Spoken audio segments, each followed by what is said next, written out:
재계 서열 3위 SK 최태원 회장 형제에 대해서 대법원이 중형을 확정했습니다. 네, 이 부분에 대해서 손소 변호사 전화로 연결해서 자세한 이야기 나눠보도록 하겠습니다.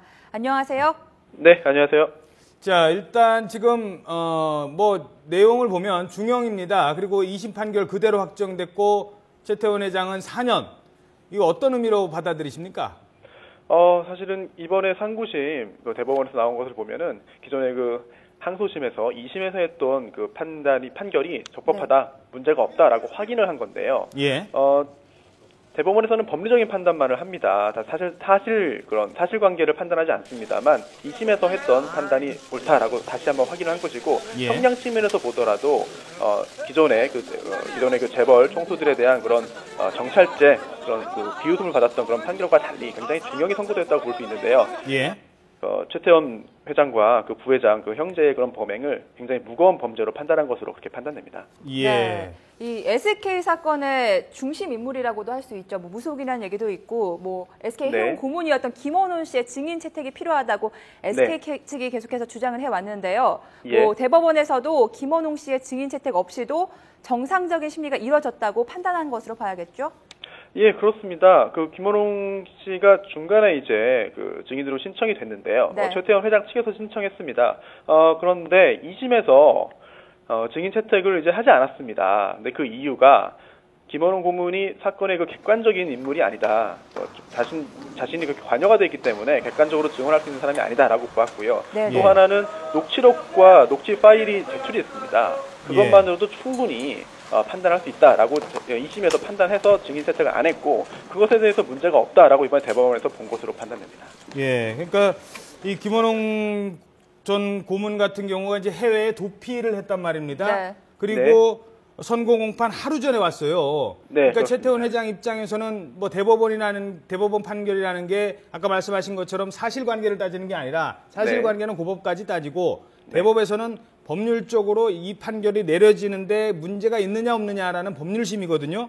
네. 중요한 증인 채택이 빠져 있다라는 거를 대법원이 받아들여지지 않았다는 건 지금 말씀하신 것처럼 어차피 최태원 회장이 김원웅 고문한테 사기를 당한 게 아니다. 그러니까 이쪽에서는 자기도 사기를 당했다고 했는데 사기를 당한 게 아니라 공범 관계다 이렇게 보았다는 거 아닙니까? 그것에 대한 직접적인 판단이 이번 판결문에 들어가 있는지는 확인을 해봐야겠습니다만, 그렇게 전체적인 취지를 볼 때는 그러한 뉘앙스가 좀 들어있지 않나 싶고요. 만약에 지금 말씀하신 것과 다른 판단이 있었다면은 이번에도 항소심에 증인 불채택에 대해서 문제가 있었다라고 대법원이 지적할 수도 있었겠습니다만, 문제가 없다고 넘어간 것을 볼 때는 역시 좀 전에 말씀하신 바와 같이 공범 관계가 아닌가라는 취지가 들어있는 것으로 보입니다. 자, 그리고 또 하나가 이제 지금 재계 3위입니다, SK가. 네. 이 회장, 게다가 형제가 둘 다 이렇게 되면 부회장까지. 네, 부회장까지 경영 공백이 되는데 이럼에도 불구하고 중형을 선고한 배경은 어디에 있다고 보십니까? 예, 사실은 사법부가 조심스러운 말씀입니다만 사법부가 최근에 김승현 회장이라든지 그런 경우도 못해 경제에 공헌했다. 또 그룹 경영에 공백이 생긴다라는 이유로 집행유예를 많이 선고를 했습니다. 그런데 그럼에도 불구하고 이번에는 무거운 실형을 또 형제에게 선고했는데요.